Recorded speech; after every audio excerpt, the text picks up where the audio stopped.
ay 10 seconds lang pala. Tapos start. Ayun. So gumana na siya guys. So ibig sabihin tama yung ating yan. Tama yung ating pinalitan na kapasitor yung may diferensya. Dahil kahapon nang tinisting ko yan, pag on ko pa ng start, pumutok agad. Pumutok na agad yung ating fuse.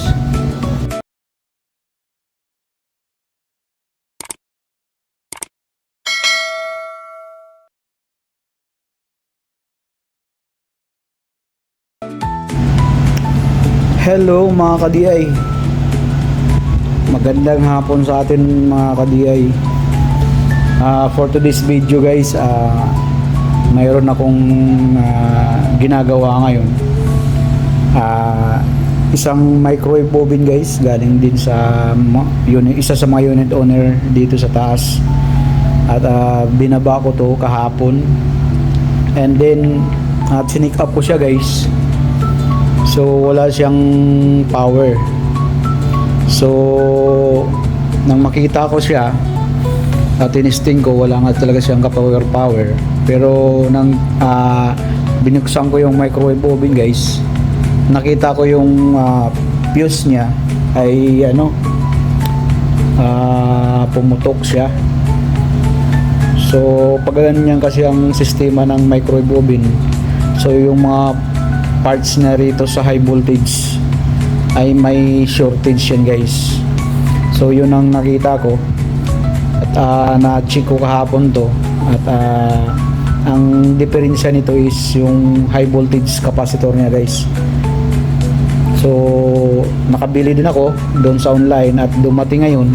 So yun yung gagawin ko mga ka-DI ngayon. Ikakabit natin at ipapakita ko din sa inyo kung bakit nagko-cost ito at nawawalan ng power yung ating mga microwave oven at pumuputok yung fuse dahil dito sa mga parts na to na nagkaroon ng shortage guys o nasisira na siya. So tune in lang kayo mga ka-DI. One eternity later. So ito yung guys, sinasabi ko, binuksan ko na to kahapon. So kung makikita nyo guys, mga ka-DI, ito yung fuse nya, yan o. Nilagyan ko lang dahil tinister ko to, tinanggal ko yan, ay walang continuity. So nilagyan ko ngayon ng gabuhok, kahapon pala, nilagyan ko siya. And din inoon ko, pumutok siya guys. So ang cost nyan, bakit pumutok siya? Dahil dito. Dahil dito sa kapasitor na yan. Ito yung tinanggal ko dyan. So ito yung high voltage capacitor guys. Ang reading niya is 2100 volts AC. Delikado to guys kung gumagawa kayo o magre-repair kayo nito.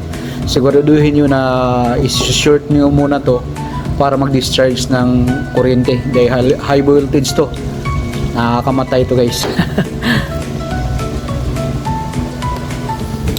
So yun guys, sasabihin ko lang yun sa inyo yung mga parts.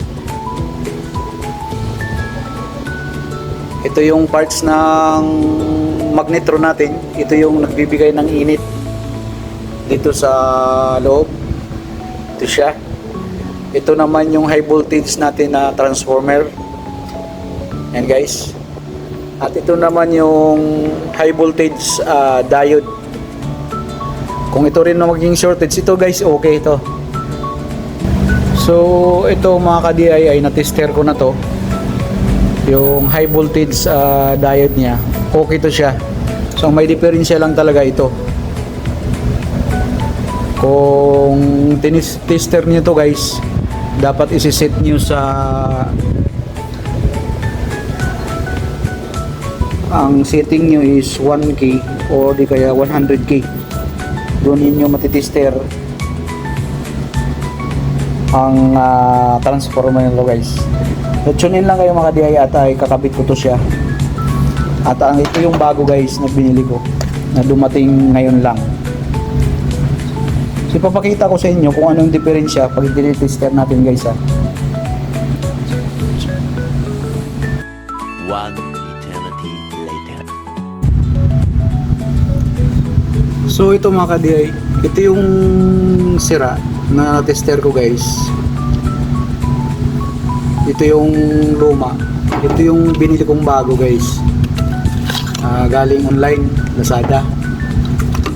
So titingnan natin ngayon guys sa pagkakaiba. Isisit natin tong ano sa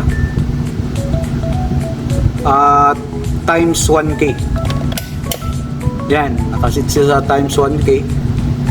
And then titingnan nyo guys kung ano yung pagkakaiba ng sira. Ito yung luma. Titester natin. Yan, kung nakikita nyo guys. Yan, pumalo yung noodles. Oh. Steady lang siya guys. Oh. Baliktarin natin, ganoon din. Oh. Pero dito sa bago, oh, pagkakaiba. Yan oh. Pumapalo siya pero bumabalik. Yan oh. So, yun yung pagkakaiba. Ito yung sira, dahil shortage na siya, sira ito. Itong bago natin binili. Siyempre bago eh. So, okay siya. Ito yung ikakabit natin guys. So, tune in lang kayo mga ka-DI. One eternity later. Yan mga ka-DI, nailagay natin guys yung ano, yung kapasitor. Ito yung luma guys. Nandito na yung bago. Na-install na natin yan. So, yung connection niya guys, madali lang naman. Ito yung fuse, high voltage fuse natin. Papuntang transformer. Yung galing magnetron, yan, papunta din dito. Tapos nakakabit din yung sa magkasama yung sa transformer din. Sa secondary primary. Yan, magkasama sila. Tapos ito naman, ito yung sa secondary ng transformer, nakakonect dito sa kabilang terminal ng high voltage capacitor guys. So yun, tapos yung kabila naman na secondary ng ano natin, transformer, ay nakakonect din dito sa magnetron. Tapos yung isa papunta din dito sa capacitor natin. Ito yung connection din sa magnetron guys. So ngayon guys, naikabit na natin, titistingan natin. Baka puputok ulit. Ito yung fuse parati na pumuputok pagka shortage yung capacitor natin, sira na. O di kaya yung diode, high voltage diode, o di kaya ito yung magnetron pag shortage din. Pumuputok yung fuse dito. So tune in lang kayo mga ka-DI, titistingan natin yan. One eternity later. So yun mga ka-DI, i-plug ko na. Kung makikita nyo, nagbi-blink na yung ano, yung digital niya guys.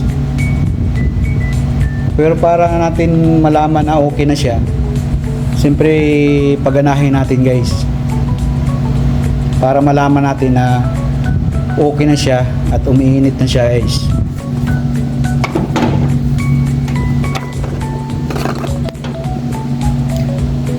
So una natin mga ka-DI,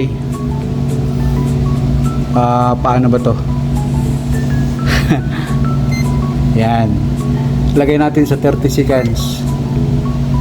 Ay 10 seconds lang pala. Tapos start. Ayun. So gumana na siya guys. So ibig sabihin tama yung ating, yan, tama yung ating pinalitan na kapasitor yung may diferensya. Dahil kahapon nang tinisting ko yan, pag on ko pa ng start, pumutok agad. Pumutok na agad yung ating fuse. So yun guys, ibalik ko siya, tapos magtitesting tayo ng tubig para malalaman natin. One eternity later. So yun guys, mga ka-DI, Titestingan na natin guys. Naglagay lang ako ng konting tubig dito. Yan o. At ay lagay natin dyan sa loob. At isit lang natin siya ng 1 minute kung umiinit na ba siya guys. So yun, lagay natin. Tapos isara. So plug natin guys. Yan. And then time 1 minute. Start.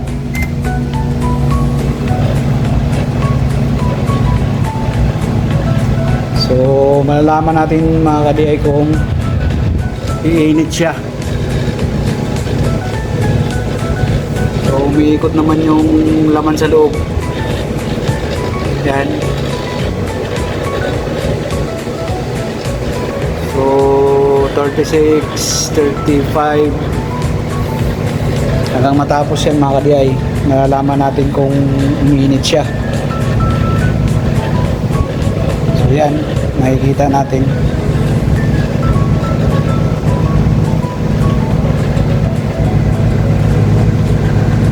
So sa ating mga pamamahay guys, pagka nakasira kasi yung microwave oven, pag hindi natin alam, naitatapon na kagad natin. Pero wag din kayo mag-attempt na gumawa nito kapag hindi niyo alam, dahil delikado, may high voltage yan guys.